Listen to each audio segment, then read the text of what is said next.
بسم اللہ الرحمن الرحیم یوٹیوب چینل انٹرسٹنگ سٹوری کے معزز ناظرین کو السلام علیکم ورحمۃ اللہ وبرکاتہ۔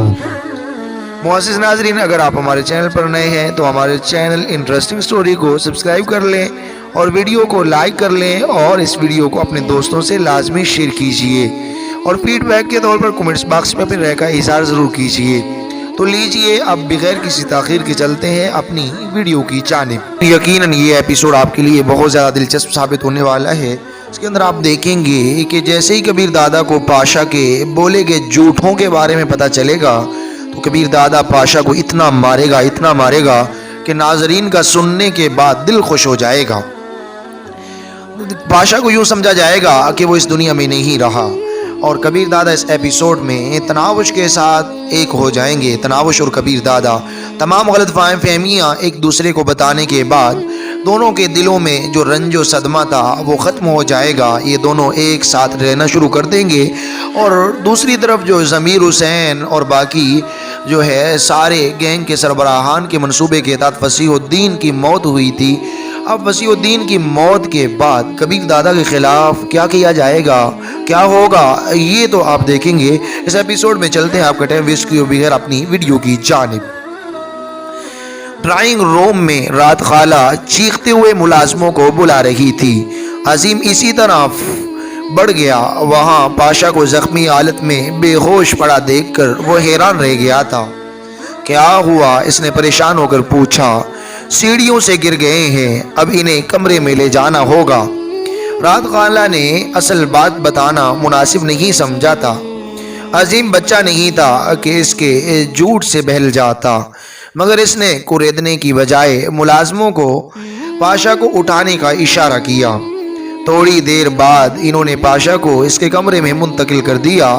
رات خالہ وہیں اس کی تیمارداری کرنے لگی۔ تناوش کے گھر کے سامنے کار روک کر وہ چند لمحے اسٹیئرنگ وہیل پر سر ٹیکے بیٹھا رہا۔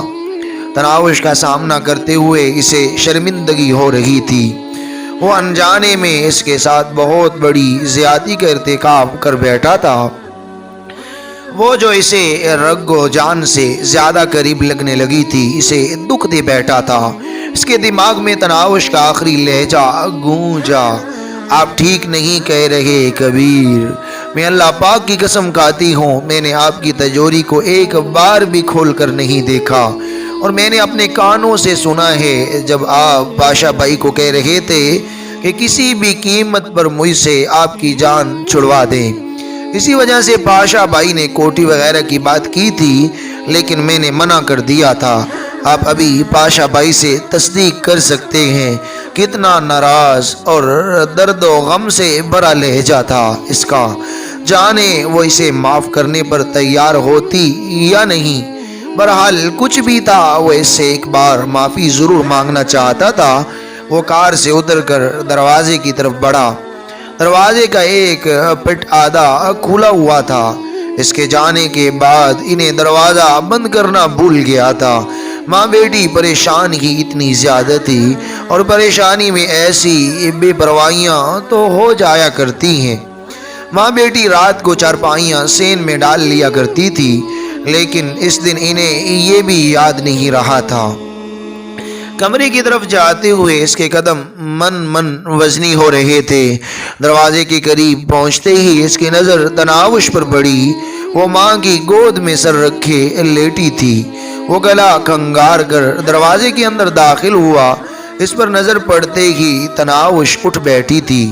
اپنی سیاہ آنکھوں میں حسرت بھرے وہ اس کی طرف متوجہ ہو گئی تھی۔ خالہ، میں تناوش سے اکیلے میں بات کرنا چاہتا ہوں۔ وہ بشرا کو مخاطب ہوا۔ کر لو بیٹا۔ وہ سر ہلاتی ہوئی کمرے سے باہر نکل گئی۔ جاتے ہوئے دروازہ بند کرنا اس جہان دیدہ عورت کو نہیں بھولا تھا۔ اس کے باہر جاتے ہی وہ تناوش کی طرف متوجہ ہوا۔ میں طلاق نہیں لینا چاہتی، اس نے سسکی بھرتے ہوئے ایسے انداز میں کہا کہ کبیر دادا کا دل پر زوردار گسن لگا تھا دل پر۔ وہ ابھی تک بے اعتباری میں پڑی تھی۔ جانے کبیر دادا کے دل میں کیا سمائی۔ کہ اس نے دونوں ہاتھ دائیں بائیں کھول دیے، یوں جیسے اسے گلے لگنے کی دعوت دے رہا ہو۔ تناوش کے چہرے پر چھائی حسرت بری اذیت نے حیرانی اور پھر بے پناہ خوشی کا روپ دھارا، اور وہ چارپائی سے اٹھ کر اس کی جانب دوڑی۔ اگلے ہی لمحے اس کا نازک و ملائم اور خوشبودار وجود کبیر دادا کی باہوں میں تھا۔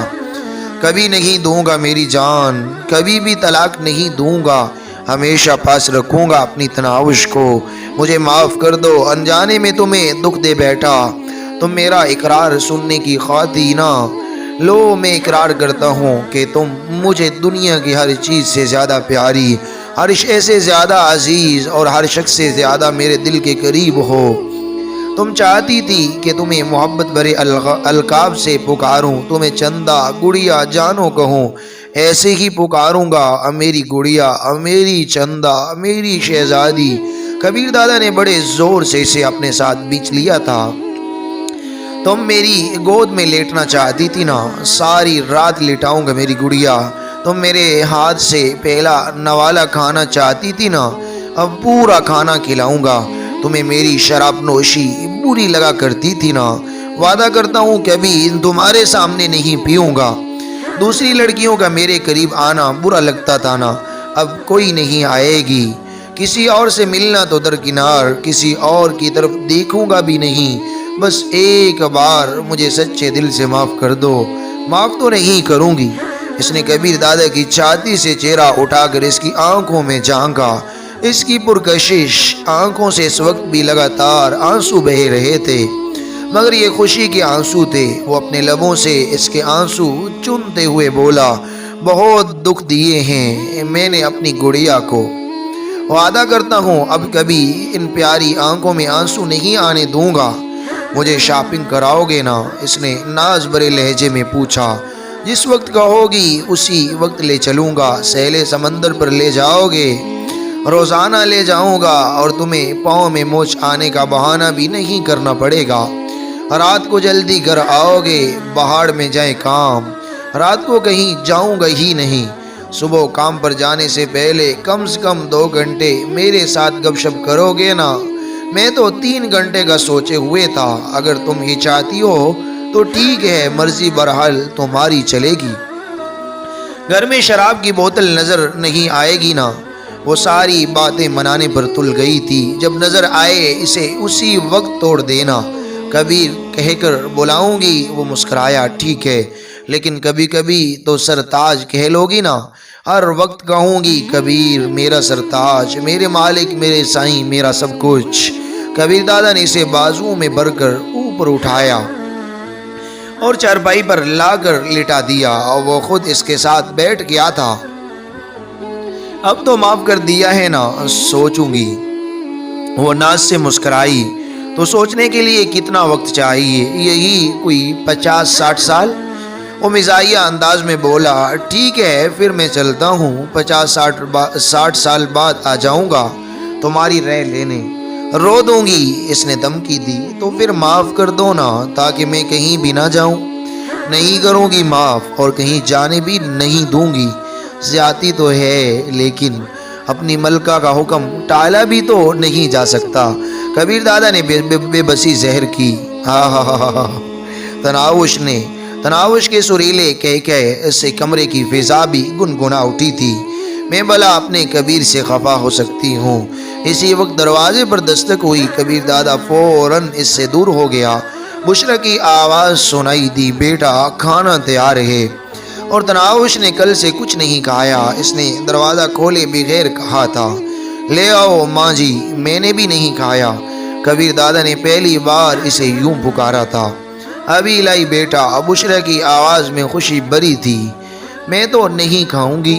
تناوش نے اس کا منہ چڑھایا۔ کبیر دادا نے کہا، نہ کھاؤ، مجھے تو کھلاؤ گی نا؟ یقین مانو دونوں سے کچھ نہیں کھایا، 2 دنوں سے کچھ نہیں کھایا۔ کیا؟ کیوں؟ وہ چیخ ہی تو پڑی تھی، تمہارے بغیر سانس لینا دشوار ہو گیا، تم کھانے کو رو رہی ہو، اتنی پیاری لگتی ہوں۔ اس نے ہاتھوں کے پیالے میں کبیر دادا کا چہرہ بھر لیا۔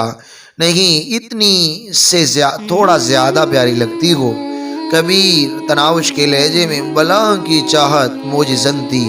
وہ وارفتگی سے بولا جی، اور پھر وہ مسلسل کبیر کبیر کبیر کبیر کہتی گئی اور وہ جی جی جی جی کرتا گیا۔ دروازے پر ہونے والی دستک نے انہیں خاموش کر دیا تھا۔ بشرا بیٹی کے چہرے پر چھائی بے پناہ خوشی دیکھتے ہی سمجھ گئی تھی کہ اس نے من کی مراد پا لی ہے۔ آپ لوگ کھانا کھائیں، میں 2-3 کام نپٹا لوں۔ کھانے کے ٹرے ان کے درمیان رکھ کر وہ باہر نکل گئی۔ وعدہ بھول تو نہیں گیا نا؟ نوالہ توڑنے سے پہلے ہی تناوش اسے یاد دلانے لگی، اور کبیر دادا نے مسکراتے ہوئے نوالہ اس کے منہ کی طرف بڑھا دیا۔ کھانے کے بعد کبیر دادا اسے بتا رہا تھا کہ پاشا نے کس طرح ان کے درمیان غلط فہمیاں پیدا کی تھی۔ بھیا کو ایسا نہیں کرنا چاہیے تھا۔ ناراض ہونے کے باوجود تناوش نے اسے احترام ہی سے پکارا تھا۔ اچھا اٹھو نا، گھر چلیں۔ اٹھلاتے ہوئے بولی میرے پاؤں میں تو موچ آئی ہوئی ہے۔ تو کیا؟ کبیر دادا نے کھڑے ہو کر اسے باہوں میں بھرنا چاہا۔ نہ کرے نا، امی جان دیکھ لیں گی۔ وہ جلدی سے کھڑی ہو گئی۔ کبیر دادا مسکرا دیا تھا، اچھا امی جان سے اجازت تم لینا، مجھے تو شرم آ رہی ہے۔ بہت بڑی بے شرم تو میں ہوں نا؟ تناوش نے اسے زبان نکال کر چڑھایا۔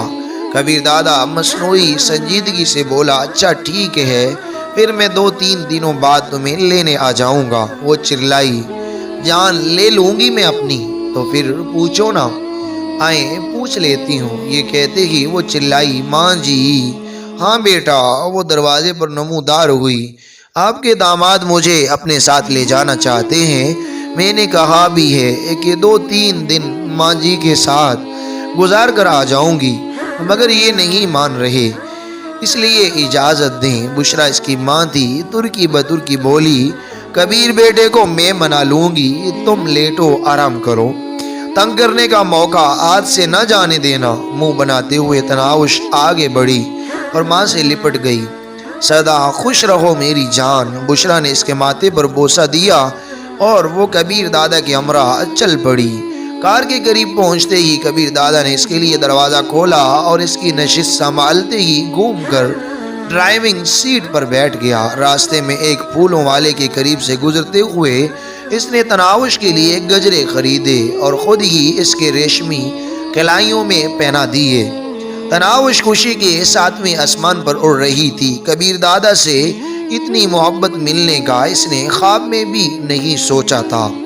گھر میں داخل ہو کر اس نے کار اندرونی عمارت کے سامنے روکی اور نیچے اترنے سے پہلے بولا نیچے نہ اترنا، میں خود تمہارے لیے دروازہ کھولوں گا۔ اس کی آنکھوں میں آنسو آ گئے تھے۔ اتنی محبت نہ دو کبیر، ایسا نہ ہو کہ سنبھالی نہ جا سکے۔ تم نہیں جانتی تمہارے بعد یہ دل کن حسرتوں کا شکار رہا۔ میں تو اپنے تئیں تمہیں ہمیشہ کے لیے کھو چکا تھا، اب اتنی آسانی سے واپس مل گئی ہو تو کچھ نخرے تو اٹھانے دو نا اپنی لاڈلی بیوی کے۔ یہ کہتے ہی وہ نیچے اتر گیا۔ تناوش محبت پاش نظروں سے اس کی طرف دیکھ رہی تھی۔ کبیر دادا گھوم کر دوسری طرف آیا اور دروازہ کھول کر اسے بازوؤں سے پکڑ کر نیچے اترنے میں مدد دینے لگا۔ تناوش کی آنکھوں میں اپنا دلہن بن کر آنا گھوم گیا تھا۔